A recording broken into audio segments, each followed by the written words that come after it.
ఒకరితో కలిసి ట్రావెల్ చేస్తున్నప్పుడు ఎదుటి వాళ్ళు ఎన్ని తప్పులు చేసినా పర్లేదు, మనం ఏ తప్పు చేయకపోయినా మన మీద వేలెత్తి చూపిస్తుంటే ఒకసారి 2 సార్లు మనసులో ఏదైతే దాచుకుంటామో అదంతా ఒక్కసారిగా బ్లాస్ట్ అవుతుంది అంటారు కదా. సో కొన్ని రోజులుగా నేను వైజాగ్ సత్యతో కలిసి లైక్ తను పిలవగానే వెళ్తున్నాను. అంటే ఐఎమ్ రెస్పెక్టింగ్ హిమ్. ఏదన్నా ఇట్లానే పార్క్ దగ్గర మాట్లాడటము అంతే, అంతకుమించి పెద్ద పెద్దగా షూటింగ్స్ అయితే మేమేం చేయలేదు. సో ఏమైందంటే వేరే వాళ్ళ బర్త్డే పార్టీ మా ఇంటి దగ్గర లల్లి చెప్తే సత్యకి కూడా పిలిచింది, నాకు కూడా పిలిచి సత్య వద్దు అన్నాడు. నాకేంటంటే నన్ను ఎవరైనా పిలిచినప్పుడు నాకు ఇంట్రెస్ట్ వెళ్ళాలని. ఇప్పుడు వైజాగ్ సత్యకి ఎవరితో గొడవ అవుతుంది, నచ్చకపోవచ్చు, నాకు కూడా వాళ్ళు నచ్చకూడదని ఏం లేదు కదా. సో చాలామందికి నేను నచ్చను, కానీ వాళ్ళందరితో సత్య తిరుగుతాడు కదా. నేను ఏ రోజు చెప్పలేదు వీళ్ళతో ఉండదు వాళ్ళతో ఉండొద్దని. తర్వాత చాలా రోజులకి నన్ను ఒక గ్రూప్లో యాడ్ చేశారు. ఆ గ్రూప్లో కూడా ఎవరితో ఏదో చెప్తే ఆ గ్రూప్లోంచి నన్ను తీసేశారు. సో ఇలాగా ఎక్కడికన్నా వెళ్ళినా ఏదైనా అయినా సత్య నా మీదకి నెట్టేస్తాడు, నీ వల్లే అని. మొన్న బర్రెలక్క పెళ్ళికి వెళ్ళాము, ఆవిడ సరిగ్గా మాట్లాడలే, రిసీవ్ చేసుకోవాలి. కారణం ఏంటో కనుక్కుంటా అన్నాడు. ఈవినింగ్ నాతో ఇంకా మేము జర్నీలోనే ఉన్నాము. ఈవినింగ్ ఏం చెప్తున్నాడంటే బర్రెలక్క వాళ్ళ తమ్ముడు ఫోన్ చేశాడు, స్వాతి నాయుడు ఎందుకు తీసుకొచ్చావు అని బర్రెలక్క కోపం అయిందని చెప్పాడు నాతో. నేను వాళ్ళ తమ్ముడు నెంబర్ నా దగ్గర ఉంది, వాళ్ళ తమ్ముడికి నేను ఫోన్ చేసి అడిగితే సిస్టర్ అట్లా ఏం లేదు, మేము చాలా రెస్పెక్ట్ ఇస్తాం మీకు, అట్లా ఏం లేదు, మేము మీ గురించి చాలా పాజిటివ్గా మాట్లాడుకున్నాం, అట్లేం లేదు, సో అట్లా ఏం లేదు అని అన్నాడు. అంటే ఇక్కడ సత్య అబద్ధం ఆడాడు కదా. అలా చాలా దగ్గర వైజాగ్ సత్య నాకు వాళ్ళు ఇలా అన్నారు అలా అబద్ధాలు చెప్తాడు నాకు. దానివల్ల తనకి ఏమొస్తుంది నాకు తెలీదు, కాకపోతే నేను లైట్ తీసుకుంటా. అయితే ఈరోజు తను నాకు కొన్ని మెసేజ్లు పెట్టాడు. అయితే ఏమైందంటే ఈరోజు మేము డీజే టిల్లు 2 మూవీకి వెళ్ళాము. మూవీ ఏం బాగాలేదు. అండ్ మూవీ అయిపోయిన తర్వాత కృష్ణకాంత్ పార్క్కి రమ్మన్నాడు. లల్లి ఫంక్షన్కి కూడా నేను వెళ్ళలే, బర్త్డేకి వెళ్ళకుండా కృష్ణకాంత్ పార్క్ వెళ్ళి తనతో మళ్ళీ అక్కడి నుంచి నడుచుకుంటూ ఇంటికి వచ్చి వాళ్ళ ఇంట్లో కూర్చొని తర్వాత నాకు రావడానికి బైక్ లేదు. సో లల్లి వస్తే లల్లి బైక్ మీద వచ్చి ఆ బర్త్డే ఫంక్షన్కి వెళ్ళాను. డ్రింక్ చేయలేదు, ఫుడ్ కూడా తినలేదు, ఏం లేదు, జస్ట్ కనిపించి వచ్చేసాను ఇంటికి. నేను మా ఇంట్లోనే ఉన్నాను. ఫోన్ చేశాడు, నేను ఎవరు వెళ్ళావు అంటే ఇలా అని చెప్పే, అంటే నేను వెళ్ళొద్దంటే నువ్వు వెళ్ళావా అనేసి తను ఏం మెసేజ్లు పెట్టాడు, వాటికి నేను ఎక్స్ప్లెనేషన్ కూడా ఇస్తాను. లల్లి ఎక్కువైపోయిందా? ఇంతకుముందు కూడా అలాగే నా కళ్ళు కప్పేసి వెళ్ళిపోయినావు.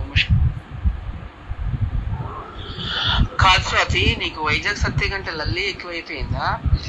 ఇంతకుముందు కూడా అలాగే నా కళ్ళు కప్పేసి వెళ్ళిపోయినావు. ముష్కాన్ దగ్గరికి వెళ్ళొద్దు. వైజాగ్ సత్య ఎక్కువనా, లల్లి ఎక్కువనా, ఇంకెవరు ఎక్కువనా అంటే అలా ఏం లేదు. నాకు అందరూ ఒకటే. కొందరు ఎక్కువ ఇష్టం ఉంటుంది, కొందరు నార్మల్ ఇష్టం ఉంటుంది. వాళ్ళు ఎక్కువ వీళ్ళు ఎక్కువ అని ఏం లేదు. ఎందుకంటే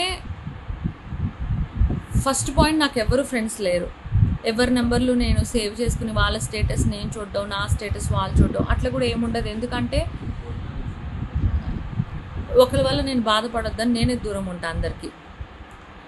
సో అది మ్యాటర్. టెడ్డీ, నాకు కొద్దిగా టైం ఇవ్వు, నన్ను ఫ్రీగా మాట్లాడని. నేను మాట్లాడాలనుకున్నది మొత్తం మాట్లాడాక నేను నీకు వీడియో చేస్తా, ఓకేనా? నన్ను మాట్లాడని, లేదంటే అవి నీ ఫోన్ ఇవ్వు అమ్మాయికి, నీ ఫోన్లో మాట్లాడుకుంటుంది, నీ ఫోన్లో వీడియో రికార్డ్ చేయి. నువ్వు ఏడవద్దు టెడ్డీ. నువ్వు మాట్లాడతావా? దా మాట్లాడు, రా, తొందర రావాలి ఫాస్ట్గా, నాకు టైం అయిపోతుంది. పక్కకుండు, నాకు డిస్టర్బ్ చేయకు. ఫంక్షన్గా అన్నాను, వెళ్ళిపోయినావు. ఇప్పుడు కూడా అలాగే వెళ్ళిపోయినావు. నేను ఎంతమంది అవాయిడ్ చేసినా, ఎంతమంది బాయ్కాట్ చేసినా కానీ. సో ముస్కాన్ ఫంక్షన్కి వెళ్ళొద్దని చెప్పాడు నాకు. అంటే తనని పిలవలేదు నన్ను. ఫస్ట్ టైము ఒకళ్ళు ముస్కాన్ పిలిచిందని నేను చాలా హ్యాపీగా వెళ్ళాను. ఆ తర్వాత కొన్ని ఇన్సిడెంట్స్ జరిగాయి, దానివల్ల నాకు నచ్చక నేను ఇంకా వెళ్ళడం మానేశాను. ఎంతమంది నన్ను బైకాట్ చేసిన అంటే, మేము ఒక 10 దగ్గరికి వెళ్తే ఒకళ్ళు అంటారేమో స్వాతి ఎందుకు అని, దానికి ఈయన 10 మంది అన్నారని అబద్ధం ఆడేస్తాడు. మరి తీసుకెళ్ళబాకు, ఎక్కడికైనా వెళ్ళినప్పుడు ఫంక్షన్స్కి నన్ను వద్దన్నప్పుడు తీసుకెళ్ళి బాకు మానేసేయి. మరి ఎందుకు రమ్మంటాడు, మళ్ళీ ఎందుకు ఇట్లా మాట్లాడతాడు? నేను నీకు వాల్యూ ఇచ్చాను, ఫస్ట్ ప్రియారిటీ ఇచ్చాను, నువ్వు ఇట్లానే చేస్తావా? నేను వైజాగ్ సత్యకి ఫస్ట్ ప్రయారిటీ ఇచ్చాను, నేను అతనికి వాల్యూ ఇచ్చాను. తను ఫోన్ చేయగానే ఇమీడియట్గా బయలుదేరి బైక్ వేసుకొని అక్కడికి వెళ్ళి నేను తనకి చాలా ప్రయారిటీ ఇచ్చాను. ఇన్స్టాలో కూడా తను కొలాబరేషన్ పెడితే నేను యాక్సెప్ట్ చేస్తాను, నేను కొలాబరేషన్ పెడితే తను యాక్సెప్ట్ చేయడు. తను నా పక్కనే ఉంటాడు, నేను ఏం మాట్లాడినా తను రిప్లై ఇవ్వడు, తనకి నచ్చితేనే తను మాట్లాడతాడు. మేము ఎక్కడికైనా బయటికి వెళ్ళినా తను వెళ్ళిపోతూ ఉంటాడు. నేను తన వెనకపడి వెళ్ళాలి తప్ప వెనక నేను వస్తున్నానా లేదా పట్టించుకోడు. చెప్పుకుంటూ పోతే 1000 మైనస్ పాయింట్లు ఉన్నాయి, కానీ ఏ రోజు నేను వేలెత్తి చూపలేదు. అన్నీ అడ్జస్ట్ అవుతూ వెళ్తున్నాను. ఎందుకంటే అంతే, నేను ఎవరినైనా భరిస్తా. నేను నా తల్లిదండ్రిని భరించిన రోజులు భరించలేని రోజు నిజస్వరూపం ఏంటో ప్రపంచానికి చెప్పా. నా మొగుడు కానీ ఎవరైనా కానీ ఎన్ని రోజులు భరించాలో అన్ని రోజులు భరిస్తా. భరించలేని రోజున బ్లాస్ట్ అవుతుంది. షోలో కూడా నేను పెట్టొద్దు అన్నారు తెలుసా? మంది అవాయిడ్ చేసిన, ఎంతమంది బాయ్కాట్ చేసినా కానీ నేను నీకు వాల్యూ ఇచ్చాను, ఫస్ట్ ప్రియారిటీ ఇచ్చాను, నువ్వు ఇట్లానే చేస్తావా? మొన్న షోలో కూడా నేను పెట్టొద్దు అన్నారు తెలుసా? విజ్జుగౌడ్ చందు వాళ్ళతో ఫైట్ చేసి మరి నేను పెట్టినా. మొన్న విజ్జుగౌడ్ చందు అంటే first mansion house my house Rakesh master నన్ను తీసుకున్నారు, తర్వాత పెద్ద బాస్ దాంట్లో నన్ను తీసుకున్నారు, మొన్న ఒక షో జరిగింది దాంట్లో తీసుకున్నారు. అంటే వాళ్ళు వద్దన్నారు, నేను చెప్పబట్టే తీసుకున్నారని ఇతను అన్నాడు. నేను వాళ్ళని ముఖం మీద అడిగితే వాళ్ళు అలా